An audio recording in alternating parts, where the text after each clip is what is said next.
Good morning. This is Moto Tour Ireland. Mike is my name.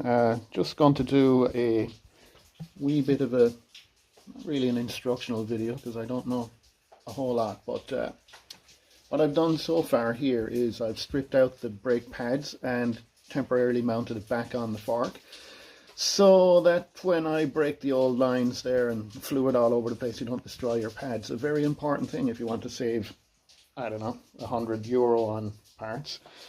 So I'll continue on